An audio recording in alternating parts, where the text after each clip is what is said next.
네, 월스트리트 모닝 브리핑 함께하고 있습니다. 저희가 방금 전에 이제 그 힐러리와 과거에 트럼프 그리고 최근에는 해리스 부통령과 트럼프 전 대통령 관련한 그 지지율 이야기를 드렸는데 그 샤이 트럼프 이야기를 많이 해주셨는데 이제 그게 4년 전에도 여론조사 내용에서 샤이 트럼프가 이번에도 또 반영이 되지 못했다라는 이야기가 있더라고요. 이게 한 3% 안팎, 적게는 1%, 많게는 3% 안팎의 부동층이 샤이 트럼프다 뭐 이런 내용도 있으니까 정말 미국 대선은 끝까지 지켜보셔야 될 포인트가 되겠습니다.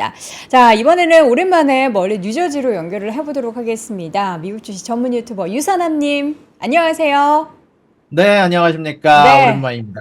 어떻게 저는 제일 궁금했던 게 우리 선남님의 그 다이어트가 사실 우리가 일주일에 한 번씩 뵙는 것보다 한 3주에 한 번 뵈면 확실하게 이게 보이잖아요. 한번 화면을 다시 한번 잡아주시죠, 피디님. 어떻게 좀, 어머, 완전 갸름해지셨는데 V라인이 되셨어요. 아, 그런가요? 아, 잘 빠지고 네. 있나요? 다행인데. 아니, 어떻게 실제로 숫자는 어떻습니까? 일단 뭐, 실질적으로 뭐, 한 일주일에 한 3파운드 정도씩에서 5파운드 정도씩 꾸준히 빠지고 있는 것 같다라는 느낌은 드는데, 뭐, 제가 딱히 따로 식단 관리를 하거나, 뭐, 운동을 평소보다 더 열심히 다니진 않는데, 식욕이 많이 떨어지는 것 같다라는 생각이 좀 들었던 것 같습니다. 어떻게 식욕 떨어졌을 때 뭐 우울감이나 약간 내가 지금 먹고 싶은 걸 못 먹고 있다든가 뭐 이런 생각은 안 드십니까? 그런 건 전혀 없고요. 그래요? 반대로 얘기해서 제가 좀 소화가 느려졌기 때문에 이제 네. 소화가 느려진 거에 대한 부작용이 제가 원래 먹다가 사실 거기에서 스트레스를 받은 적이 없는데 이제 네. 많이 먹으니까 이게 속이 더부룩해지니까 이제 오. 거기에서 조금 스트레스 받는 것 빼고는 네. 뭐 스트레스도 아니죠. 이제 좀 더부룩한 거죠. 이제 제가 원래 어. 하도 많이 네. 먹다가 이제 먹는 양이 이제 뱃속에서 소화를 못 시키니까 거기에서 나오는 줄여드니까. 약간 조금 기분 안 좋아짐 같은 거는 있는데 뭐 우울증이나 아니면은 뭐 몸이 안 좋다거나 그런 거는 전혀 없었던 것 같습니다. 네, 지금 우리 시청자분들의 반응도 와, 진짜 살 많이 빠지셨다. 얼굴 살도 그렇고 예전에는 셔츠를 뭐 단추를 목을 안 채우셨다라는 그런 디테일한 이야기도 하시고 예. 근데 약간은 지금 조금 그렇게 막 행복해 보이지는 않는다라는 그런 댓글도 좀 있습니다. 행복하시죠? 그럼요. 예. 휴가를 갔다가 돌아오니까 그러니까요. 조금 이제 더 놀고 싶었는데 이런 네. 느낌 말고는 아주 행복하게 잘 지내고 있습니다. 예. 지금 뭐 보니까 이제 미국에서의 한 주 동안의 풍경을 사진 두 컷으로 담아 주셨는데 이게 무슨 사진이에요? 자, 일단은 왼쪽은요, 사실 지금 뉴욕에서 레스토랑 위크가 진행 중이었습니다. 아마 이번 주가 아니면 다음 주가 마지막인 걸로 알고 있는데, 사실 제가 저번 주에 이제 휴가를 하면서 레스토랑 위크를 통해서 미슐랭 레스토랑을 갔다 왔는데, 오. 네, 이제 가격이 되게 쌉니다. 이제, 무조건 고정 가격으로 60불이면 이제 미슐랭을 즐길 수 있는 가격이 형성이 됐었고요. 1인에 근데 네. 그거를 제가 갖고 온 이유가, 미슐랭 레스토랑이라고 하면 보통은 몇 주 전 혹은 며칠 전부터 예약을 했어야 되는데 네. 제가 당일날 왜냐면 그 당일날 제가 레스토랑 위크란 걸 알아가지고 어. 미슐랭 레스토랑을 예약을 하려고 했는데 생각보다 자리가 그나마 좀 널널하더라고요. 여기가 레스토랑이 원래 예약 전문으로 하는 곳인데 네. 그럼에도 불구하고 일단 갔더니 사람은 많았다라는 생각이 들었던 게 이제 레스토랑 위크라고 말씀드릴 수 있을 것 같고요. 그리고 오른쪽에 있는 그림은요. 이제 다들 아시다시피 베네수엘라 사태가 사실 상당히 지금 문제가 되고 있지 않습니까? 이제 대통령 부정선거 의혹으로 인해서 이제 전체적으로 문제가 되고 있는데 안 그래도 딱 제가 갔을 때 미슐랭 레스토랑을 갔을 때 맨하탄에서 모여서 베네수엘라 사람들이 모여서 여기에 대해서 시위를 하고 있더라고요. 그래서 한번 음. 이 두 가지 풍경을 한번 안 그래도 지금 일어나고 있는 정치적인 문제와 더불어서 소비 네. 패턴이나 그런 문제가 좀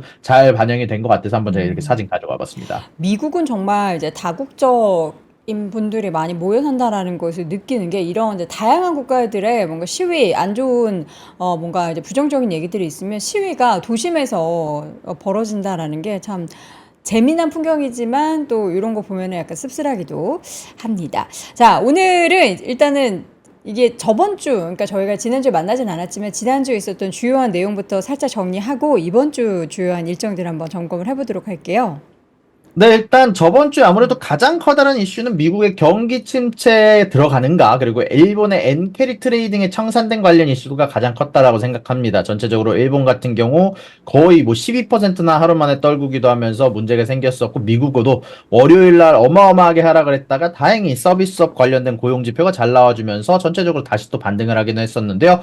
여기에 대해서 JP모건 쪽에서는 이렇게 얘기를 했습니다. 엔캐리 트레이딩이 이번에 50에서 60%가량 청산이 됐습니다. 간단하게 이야기하면 엔화에 대한 이자율이 높아지고 엔화의 값어치가 올라가다 보니까 거기에다가 엔화를 빌려서 투자하던 사람들 사이에서 청산이 나왔다라는 게 문제가 됐었고 그로 인해서 많은 자금이 빠져나갔다라는 게 JP모건의 평가인데요. 여기에 대해서 사실 NK 트레이딩 관련해서 저도 사실 월요일날 많이 하락을 했을 때 이게 경기 침체 문제라기보다는 저는 NK 트레이딩 문제라고 생각을 했던 게 제가 미국에서 분명히 이제 실업자가 되면서 전체적으로 여기에 대해서 실업자가 늘어날 거다라고 얘기를 하긴 했지만 제가 또 아직까지 느껴지는 바가 분명히 늘긴 했지만 이게 침체까지는 안 갔다라는 생각이 좀 들었거든요. 그래서 이제 제가 봤을 때는 NK 트레이딩을 불러오기 위해 이제 청산을 불러오기 위해서 어느 정도의 공포심 형성이 있었고 그로 인해서 좀 전체적으로 좀 큰 하락이 나왔는데 여기에 대해서 다행히 일본은행 쪽에서 금리 인상은 아마 안 할 거다. 당분간은 하지 않을 거다. 아니면 뭐 문제가 생기면 하지 않겠다라고 얘기를 했고 일본의 주가 급락을 멈추기도 했었고 여기에다가 사실 일본에서는 지진 소식이 있었죠. 아무래도 일본의 지진 소식이 있었고 그로 인해서 전체적으로 지금 불안감이 형성되어 있는 과정에서 굳이 금리 인상을 추가적으로 할 것 같다라는 생각은 좀 안 들었습니다. 분명히 아직까지는 50%에 해당하는 저는 폭탄이 남았다라고 표현을 할게요. 이제 앞으로는 일본이 금리 인하를 할 생각은 없을 거기 때문에 아무래도 이 아직까지 50%에 해당하는 엔캐리 트레이딩에 대한 자금이 청산당할 수 있다라는 폭탄은 남아있지만 아무래도 저렇게 얘기를 했고 일본에서 지금 당장 좀 문제가 이제 전체적으로 지진에 관련된 문제가 있는 상황에서 굳이 금리 인하가 나올 것 같지는 않아서 당분간은 굳이 문제를 이제 더 이상 의식하지 않을 것 같다라는 생각이 좀 들었고요. 그리고 중국 관련된 문제, 중국에서 인플레이션 데이터가 나왔습니다. 그리고 사실 예상보다 좀 높게 나왔죠. 그리고 정확히 말하면 중국은 높게 나오는 데이터가 필요한 나라인데요. 이제 그럼에도 불구하고 사실 이게 잘 나왔다라고 보기는 조금 어렵습니다. 일단 여름철 악천후로 식품 가격이 크게 오른 것이 사실 문제가 됐다는 얘기가 많은데요. 특히 중국 같은 경우는 돼지고기 가격에 대한 부분이 가장 커다랗게 좌지우지하는 부분들이 좀 있는데 여기에 대해서 미주호 증권 이코노미스트가 이렇게 얘기를 했습니다. 이제 주요 물가 상승의 원동력이 내수 회복이 아니다. 사람들이 소비가 늘었기 때문이 아니라 기상 조건 악화로 인해서 돼지고기가 가격이 올랐고 전체적으로 사람들의 뭐 음식 가격들이 올랐기 때문이고 실질적으로 생산자 물가 지수도 전년 동기 0.8% 하락이고 시장 전망치에 미치지 못하면서 아무래도 이런 부분들을 봤을 때 아직까지는 중국 경제는 다시 둔화 조짐이 있다라고 보는 게 맞다라고 얘기를 하기는 했습니다. 그로 인해서 아마 중국에서 금리 인하폭을 늘릴 수 있다라는 이야기도 나오고 있고요. 전체적으로 중국 관련된 지표는 아직까지는 인플레이션 지표가 예상보다 높게 나왔다고 하더라도 아직까지는 안심하기는 좀 이를 것 같습니다.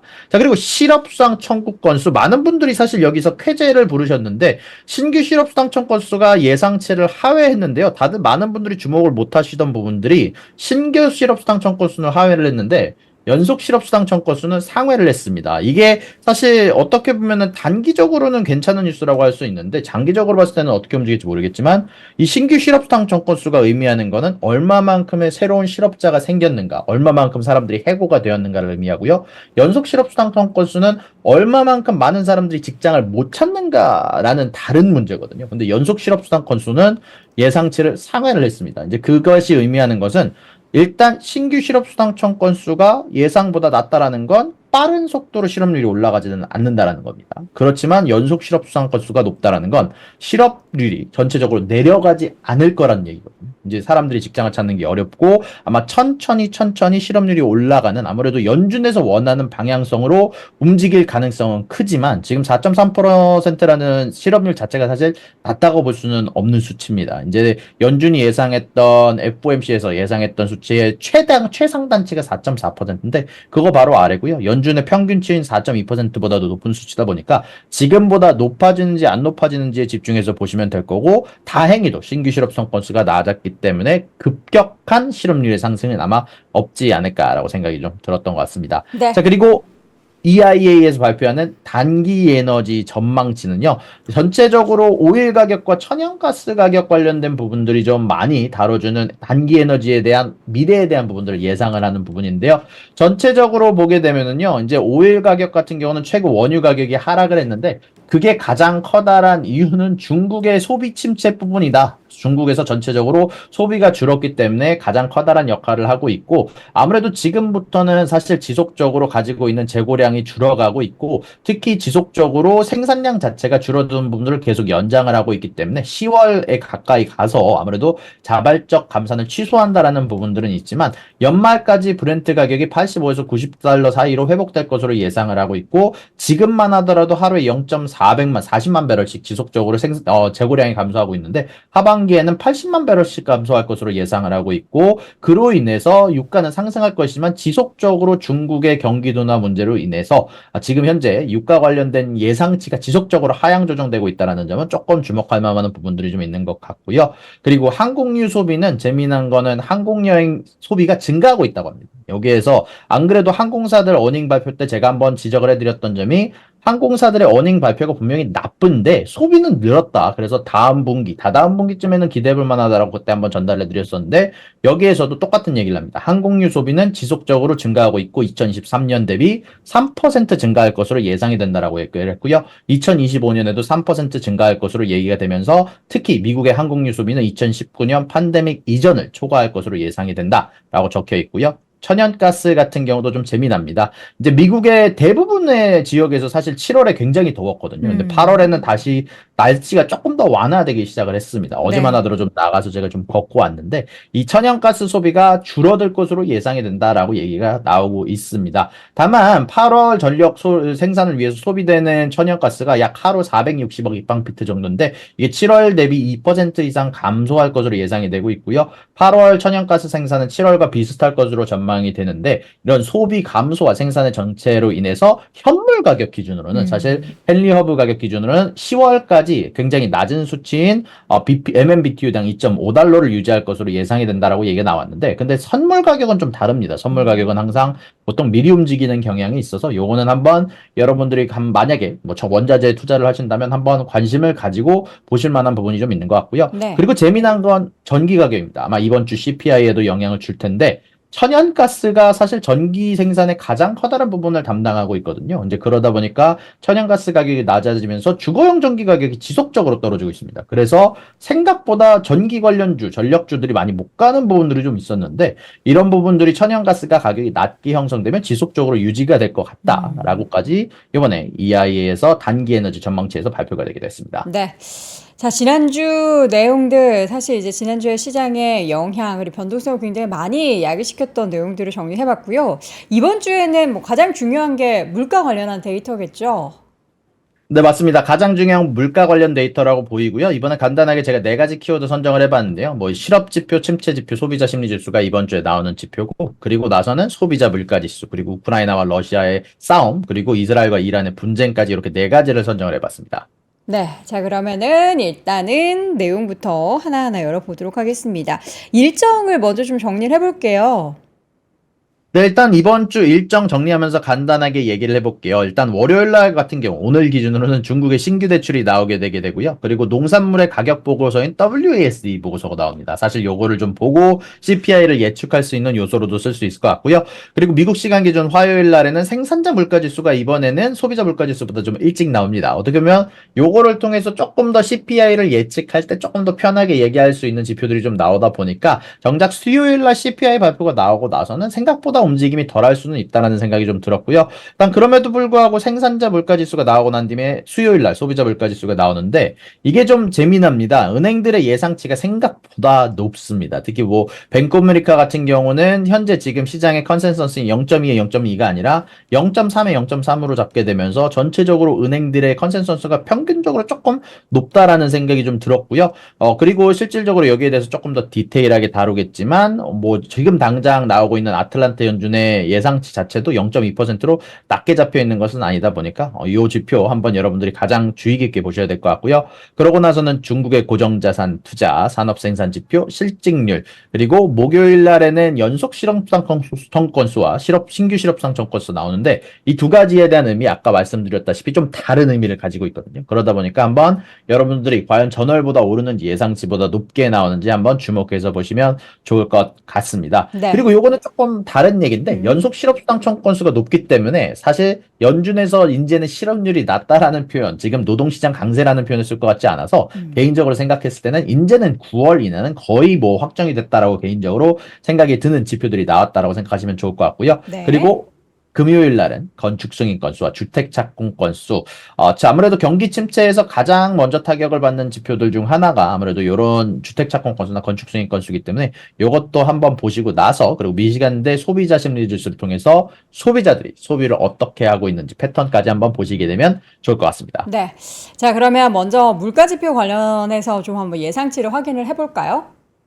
네, 맞습니다. 제가 이번에도 간단하게 여러분들에게 CPI 관련된 조사한 부분들 여러분들에게 알려드리려고 하는데요. 자, 일단은 아틀란타 연준에서 예상하고 있는 CPI 수치가 낮지는 않습니다. 일단은 한 달 기준으로 0.24에 0.27이라는 높은 수치가 잡혀 있고요. 아무래도 평균 인플레이션 수치 0.18 정도를 원하는 연준의 입장에서는 조금 높다라고 할 수 있을 것 같네요. 그리고 1년 기준으로는 CPI가 3.01에 3.33이 잡혀 있는데 3% 밑으로 떨어지길 바라는 게 아마 연준의 마음일 것 같고요. 그리고 시장의 컨센서스는 0.2에 0.2, 3.0에 3.2로 잡혀 있습니다. 자, 그리고 저번 달 같은 경우는 어떻게 보면은 가장 많이 낮게 나왔던 이유 자체가 에너지였고요. 그리고 제가 말씀드렸다면 요번에 CPI 수치에 사람들이 가장 극적으로 반응했던 이유가 바로 이 주거비였거든요. 이 주거비가 사실 0.2%가 거의 한 3년 만에 최저치가 나온 겁니다. 3년 만에 주거비가 최저치가 나와서 CPI의 시장에서 훨씬 더 격적으로 반응하는 경우가 있었는데 과연 어떻게 될지 이번에 제가 조사한 부분들 하나씩 살펴볼 텐데요. 이번에 음식 관련된 지표는 재미난 거는 곡물들 가격은 전달에 비해서 좀 내려가는 모습들이 좀 나왔습니다. 아무래도 전체적으로 뭐 날씨가 더웠다라고는 하지만 아무래도 곡물 가격들이 전전달에 워낙 기상류들이 많았기 때문에 상대적으로 높았던 것에 반면 이번에는 좀 떨어지는 모습을 보이는 것 같고요. 그리고 커피 가격, 오렌지 주스, 설탕 가격들도 기호식품들도 전체적으로 가격들이 뭐 전달과 비슷하거나 혹은 소폭 하락하는 모습들이 나오고 있습니다. 그리고 고기 가격들은 좀 재미난데요. 7월 막판에 갑작스럽게 고기 가격들이 폭락하는 경우가 있었습니다. 개인적으로 뉴스를 좀 찾아봤는데 뉴스를 찾을 수는 없었고요. 그럼에도 불구하고 6월 가격과 비슷하거나 조금 하락하는 모습들이 나왔던 것 빼고는 아마 7월 막판에 떨어졌기 때문에 얼마만큼 영향을 줬을지는 조금 예상하기 좀 어려울 것 같고요. 그러고 나서는 좀 재미난 거는 제가 이거를 그로서리 인덱스라고 해서 소비자들이 실질적으로 어떤 가격에 얼마에 사는가, 결국 우리가 보는 건 CPI라는 생산자 물가지수가 아니라 소비자 물가지수거든요. 그래서 가장 중요한 건 이 지표인데 치즈 가격, 알코올 가격, 냉동식품 가격 그리고 전체적으로 뭐 사람들이 쇼핑에 쓰는 가격들이 좀 올라갔다라고 합니다. 그래서 분명히 그로서리 기준으로는 가서 장 보는 것 기준으로 0.1% 하락하긴 했지만 네. 대부분의 품목에서 조금 오르는 부분들이 나왔기 때문에 개인적으로 생각했을 때 이거는 지음식은 조금 상승하는 결과가 좀 있지 않을까 생각이 좀 들고요. 그럼에도 불구하고 서비스 지표가 좀 많이 떨어졌기 때문에 아무래도 외식 관련된 부분들은 좀 전체적으로 움직임이 적은 플러스 마이너스 0.3% 내에서 움직이는 결과가 나오지 않을까라고 생각을 하고 있고요. 네. 그러고 나서는 에너지 이번에는 조금 걱정이 되긴 합니다. 분명히 소비자 물가 지수 기준이 아닌 사실 선물 가격 기준이나 아니면은 우리가 받는 뭐 도매 가격 기준으로는 좀 내려가는 현상이 사실 좀 나오고는 있는데 이게 문제가 뭐냐면 이 CPI는 다시 말씀드리지만 소비자 물가입니다. 근데 이게 EIA에서 발표하는 사람들이 소비자에 직접 자동차에 넣는 가솔린 가격이 전달에 비해서 꽤 많이 상승을 했습니다. 거의 한 2%가량 상승하는 모습이 보였는데, 뭐 요거가 전부 다 반영이 되지는 않겠지만, 요 문제로 인해서 전체적으로 유가 관련된 부분에서 가솔린 가격이 아마 좀 상승하지 않을까라고 생각이 좀 들었고요. 그리고 난방유 쪽 가격 같은 경우는 사실 전달에 비해서 소폭 상승을 했습니다. 이제 소비자들이 받아보는 난방유 가격이 소폭 상승을 했지만, 개인적으로 생각을 했을 때 커다란 차이는 없다라고 생각해서 평균치로는 비슷한 수치에 유지를 하지 않을까라고 생각이 좀 들었고요. 천연가스가 아까 말씀드렸던 것처럼 최저치에 대한 가격이 다시 나오고 있죠. 그러다 보니까 천연가스 가격 하락으로 인해서 전기 가격도 전달에 비해서 조금이나 좀 많이 하락하는 모습들이 좀 나왔다 보니까 아무래도 전기 가격은 조금 하락한다라고 보시는 게 좋을 것 같고 천연가스 가격 진짜 많이 떨어졌습니다. 계속해서 천연가스가 분명히 날씨가 더움에도 불구하고 전년도에 워낙 생산을 늘린 캐파가 많았기 때문에 그로 인해서 생산자가 생산량을 줄였음에도 불구하고 지속적으로 재고량이 예상치 상단을 찍는 경우가 많았기 때문에 지속적으로 천연가스 가격 내려가주는 부분들 보여지고 있고요. 그로 인해서 에너지 자체는 가솔린 가격의 상승으로 인해서 좀 올라가지 않을까라고 생각이 들지만 에너지 서비스, 전기나 천연가스가 좀 전체적으로 상승분을 많이 커버해주지 않을까라고 생각하는 지표가 나왔다라고 생각하시면 네. 좋을 것 같습니다. 그러고 알겠습니다. 나서는 네네. 말씀하시죠. 그러고 나서는 중고차가 아무래도 가장 중요한 부분인데, 맨하임 인덱스라고 해서 얘네들이 이제 도매 가격 기준으로 중고차에 대한 가격을 알려주는 지표인데요. 얘네가 전달에 비해서 중고차 가격이 많이 상승했다라는 평가가 좀 있었거든요. 근데 그럼에도 불구하고 전달에 비해서 0.6%나 상승했다라는 지표를 내놨지만 전년도에 비해서는 내려갔다라는 평가를 내놨는데, 여기에 대해서 카고루스라고 해서 제가 직접적으로 자동차를 찾아보는 사이트에서 보여주는 지표상으로는 네. 이제 정달에 비해서 0.17%가량 하락했다라고는 얘기가 나오고 있는데, 일단은 개인적으로 이 둘 중에서 어디 쪽을 좀 믿어야 될지 우리 소비자가 기준으로 봐야 되긴 하지만, 이번에 내려간 수치가 사실 전달에 비해서 많이 좀 희석되긴 했거든요. 그러다 보니까 개인적으로 중고차 관련된 수치는 아마 조금 소폭 상승 정도로 나오지 않을까라고 생각이 좀 들고요. 그러고 나서 제조업 지수에서는 이번에 사실 가격 상승이 좀 나왔었습니다. 제조업 지수, ISM 제조업 지수 보시게 되면 많은 분들이 이제 고용에만 신경 쓰시지만, 그게 아니라 원자재 가격도 여러 가지 지표들도 ISM 제조업 지수에서 나오는데, 여기에서 8개 업종에서 가격 인상을 발표를 했습니다. 그리고 원자재 가격이 감소한 제품은 딱 굳이 얘기하면 4개 업종이거든요. 여기 잘못 적었네요. 10개 업종과 4개 업종인데, 네. 4개 업종은 운송장비, 기계, 종이 제품, 가공금속 제품 이렇게 4개를 빼고는 사실상 다들 가격 인상이 나왔다라고 보고 있고요. 그로 인해서 코어 CPI가 이번에 굿즈 가격은 전체적으로 좀 소폭 상승하는 물품들이 좀 있는 것 같아서 지금처럼의 하락세를 유지하지는 못하지 않을까라는 생각이 좀 들면서 중립에다가 이번엔 대부분의 물품들을 적어놨습니다. 그러고 나서 네. 주거비는 아마 떨어지는 것 중립. 같습니다. 주거비의 상승폭이 떨어져요? 완만하게 디스인플레이션으로 접어드는 것 같고요. 음. 지금 이번에 나오는 렌트닷컴, 아파트먼트 리스트닷컴 기준으로도 전달에 비해서 지속적으로 렌트비가 낮아지고 있다는 얘기가 나오고 있거든요. 그리고 전달에 0.2%가 나왔던 것처럼 이제는 완만하게 주거비가 꺾여가는 시대가 나온 것 같습니다. 뭐 실질적으로 저의 집값도 이제 소폭 떨어지는 게 느껴지고 있어서 안 떨어졌으면 좋겠는데. 근데 이 주거비가 떨어지고 있다는 건 아무래도 가장 호재죠. 아무래도 인플레이션 관련해서는 호재라고 볼 수 있을 것 네. 같은데, 그럼에도 불구하고 서비스업 지표는 사실 이번에 고용이 늘었던 것처럼 전체적으로 뭐 가격들도 좀 높은 편으로 나왔거든요.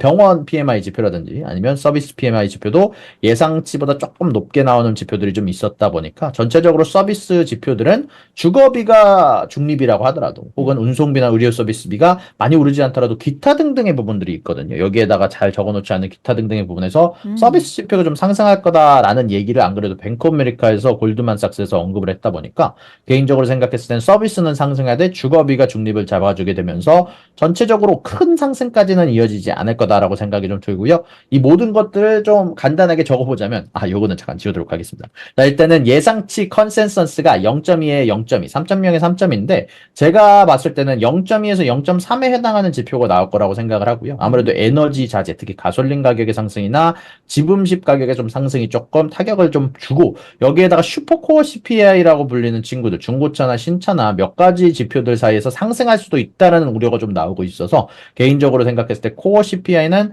상승 쪽으로 조금 가닥을 잡는 게 아마 0.3에 좀 가까운 수치가 나오지 않을까라고 개인적으로 생각을 하는 부분까지 전달을 해 드릴 수 있을 것 같습니다. 자, 이번에 발표되는 뭐 PPI나 CPI가 과연 뭐 변동성을 야기시킬 만큼 올라가겠느냐에서는 뭐 추세적으로는 이제 워낙에 떨어진 만큼 거기에서 이제 계속 옆으로 횡보를 할 것이다인데, 또 이게 시장 심리가 안 좋다 보면 조금이라도 튀는 부분들이 있으면은 또 그것을 우려감을 갖고 시장 움직이고 반응을 하기 때문에 그 부분도 우리가 좀 지켜봐야 될 포인트고요. 사실 이번 주에 이제 지난주 우리가 뭐 매주 신규 실업수당 청구 건수나 뭐 연속 실업수당 청구 건수가 매주 발표가 됐는데, 이게 실업률 4.3 보고 나서 그 다음에 이제 목요일에 발표됐었던 데이터를 보면서 시장이 또 환호했었잖아요. 이번 주에도 이제 목요일 밤에 그게 발표가 될 텐데, 어떻게 또 움직이게 될지 저는 좀 사실 걱정이 되네요.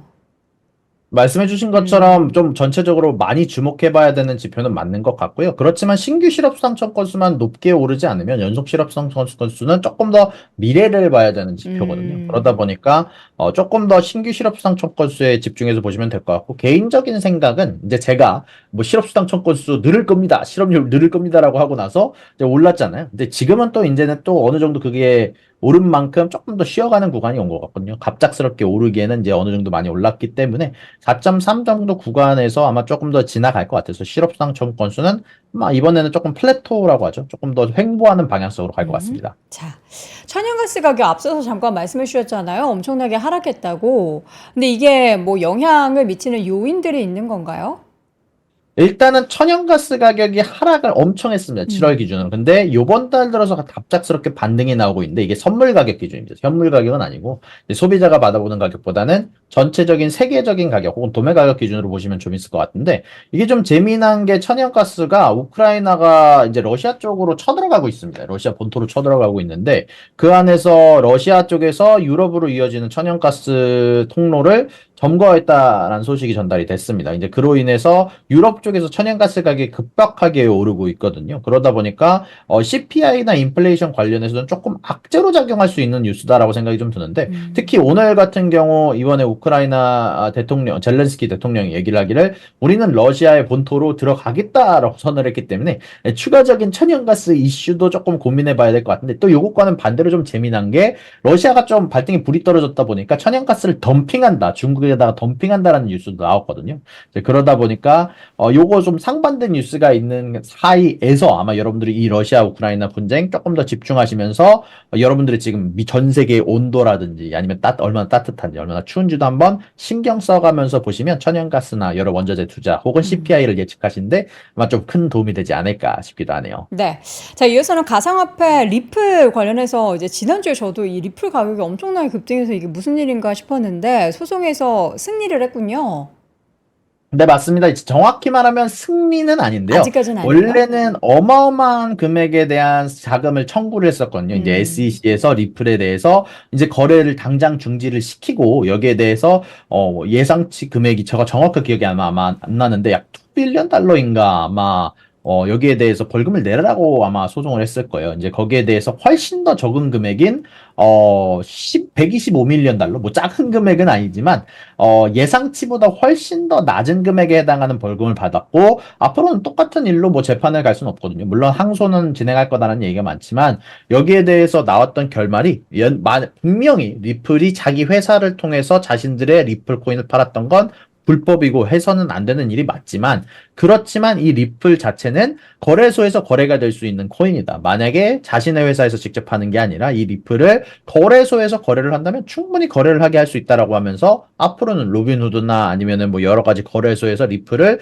여태까지는 거래를 중지해 놨었는데 이게 드디어 풀릴 수 있을 만한 여지가 나왔다라고 생각을 하시면 좋을 것 같고요. 실질적으로 이 소식이 나오고 나서 그 전날보다 거의 리플 가격이 한 27%, 26%가량 상승하는 부분이 있었거든요. 근데 이게 제가 사실 올랐을 때도 한번 이제 제 유튜브 채널에서는 말씀을 드렸는데 문제는 이게 리플이 예전만큼 주목을 받는 코인이냐 리플을 통해서 은행들이 진짜로 자금을 주고받을 수 있는 시대가 올 것이냐라는 거에 대해서 저는 약간 조금 회의적인 측면이 좀 있거든요. 여기에 대해서 연준 코인도 준비 중인 상황이고 연준 코인 나왔을 때 저는 가장 많이 타격을 받을 코인으로 개인적으로 리플을 생각을 하고 있습니다. 은행들이 굳이 리플을 통해서 코인을 주고받기보다는 개인적으로 생각했을 때는 연준 코인, CBDC라고 하죠. 죄송합니다. CBDC라고 하는데, 이제 개인적으로 연준 코인이라고 하는데, 이 CBDC가 훨씬 더 믿을만하고, 미국에서 보증을 해주는 코인이고, 그러다 보니까 개인적으로 생각했을 때는 이 리플 같은 경우는 지금 당장 단기적으로 상승을 했지만,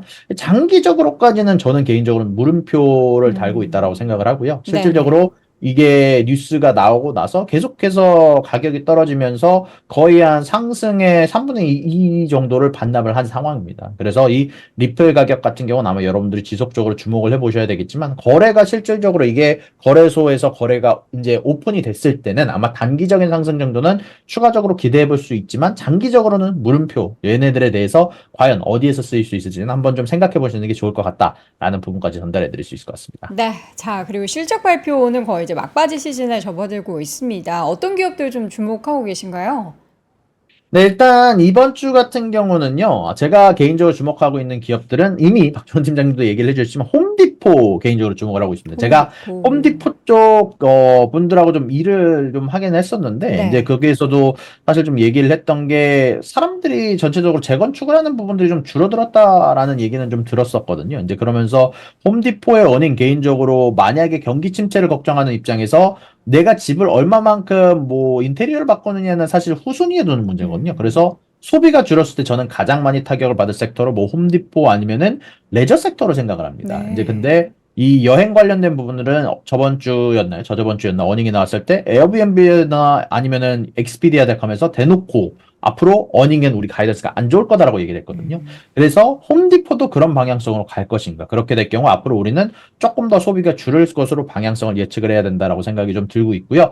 그리고 이번 주 목요일 날 같은 경우는 알리바바, 월마트, 징동닷컴까지 어닝 발표가 있습니다. 중국이 최근 들어서 부진을 면치 못하고 있는 가운데 안에서 요즘 미국 같은 경우는 클라우드가 예전 같지는 않은데 과연 알리바바가 진행하고 있는 클라우드 어떻게 될 것인가? 이것도 개인적으로 좀 집중을 하고 있고요. 징동닷컴 같은 경우도 최근 들어서 중국 내 소비가 줄어들었는데 여기에 대해서 어떤 방향으로 대응을 할까까지 제가 좀 집중하고 보고 있고요. 월마트는 사실 박종원 팀장님이 얘기해 주신 것처럼 소비 지표에 관련해서 특히 평범하게 뭐 중산층이라고 하죠. 중산층 입장에서 가장 많이 가는 곳은 월마트거든요. 그러다 보니까 이 월마트를 통해서 사실 여기에서 소비 지표가 얼마만큼 좀 더 플러스 요소인지 마이너스 요소인지 잘 사람들이 소비를 하고 있는지 아니면 소비가 침체되고 있는지에 대한 방향성까지 개인적으로는 조금 더 주목할 부분들이 굉장히 많다라고 생각을 해서 이 월마트의 어닝 개인적으로 굉장히 좀 중요하게 만약에 내가 미국의 방향성을 미래에 대한 방향성을 알고 싶다면 봐야 될 요소 중 하나로 개인적으로 생각을 하고 있습니다. 저는 여기 보니까 그 온이라고 하죠. 온러닝? 요 기업의 실적 발표도 보니까 화요일에 예정이 되어 있더라고요. 혹시 우리 유사람님 온 여기 신발 신어 보셨어요? 제가 패션에는 아, 완전 이거 잘 패션이 몰라서. 아니죠. 이건 이제 러닝 네네. 하시는 분들이 워낙에 이제 호카, 뭐, 온 러닝 엄청나게 많이 소비한다고 해가지고, 전 실제로 뭐 얼마나 많이 신으시나, 뉴저지에 계시니까 이제 주변에 지인들 중에서 어떻게 호카나 온 러닝 제품들 많이 좀 소비하시나요? 개인적으로 생각했을 때 호카 제품들 굉장히 많이들 사람들이 신었습니다. 이제 저 같은 경우도 음. 많이 좀 아, 신었고요. 이제 선물도 많이 호카를, 받았는데 이제 많은 러닝화나 아니면 운동을 좋아하시는 분들 많이 소비를 하시는데 저 같은 네. 경우는 발볼이 넓거든요. 근데 발볼이 아, 넓은 제품이 호카 제품이 잘 안 나와요. 그래서 그래요? 네, 이제 거기 제품은 이제 평범한 사람들의 제품에랑 얄쌍한 취급을 하다 발이, 보니까 저 같은 경우는 4E 사이즈라고 해서 엑스트라 와이드 사이즈를 신어야 되는데 이 제품이 안 나오더라고요. 아우, 그래서 네, 그래서 저는 호카 제품 개인적으로 잘 못 신고요. 있긴 있는데 네네. 저는 이제 가끔씩 등산할 때 가끔 한두 번씩 신는 정도고 음. 아무래도 최근 들어서 특히 데커스 제가 알기로는 온 호카가 아마 이번에 데커스 소속인 걸로 알고 있는데 그래서 네네. 데커스가 어닝이 나왔을 때 굉장히 효자 종목으로 나왔던 걸로 기억을 하고 있고요. 음. 그리고 개인적으로 생각을 했을 때 이걸로 인해서 나이키가 많이 좀 주가나 혹은 점유율이 많이 떨어졌다라는 생각이 좀 드는데 아무래도 이런 부분들을 나이키가 회복할 수 있을지는 장기적으로는 조금 의문점이 든다라는 생각이 좀 들었던 것 같습니다. 네, 알겠습니다. 또 실제 현지에서 지금 보니까 또 채팅창에 도깨비님께서는 저희 동네 엄마들은 옷 많이 신어요 하는데 또 미국 어디신지 콜로라도에 계시는데 많이 신는다라고 또 주셨습니다. 저도 최근에 이제 발이 나이가 드니까 아파가지고 신발을 찾고 있는데 요 온러닝 한번 저도 구입해서 여러분께 또 실질적인 후기를 전달 드리겠습니다. 자, 오늘도 글로벌 인터뷰 월요일 시간 멀리 뉴저지에 계시는 미국 주식 전문 유튜버 유선아님과 함께했습니다. 고맙습니다. 수고하셨습니다. 박근영, 이선영, 사경인, 염승환 투자 마스터들의 세심한 케어로 건강한 투자 습관을 만드세요. 3프로 멤버십 3프로 앱에서 확인하세요.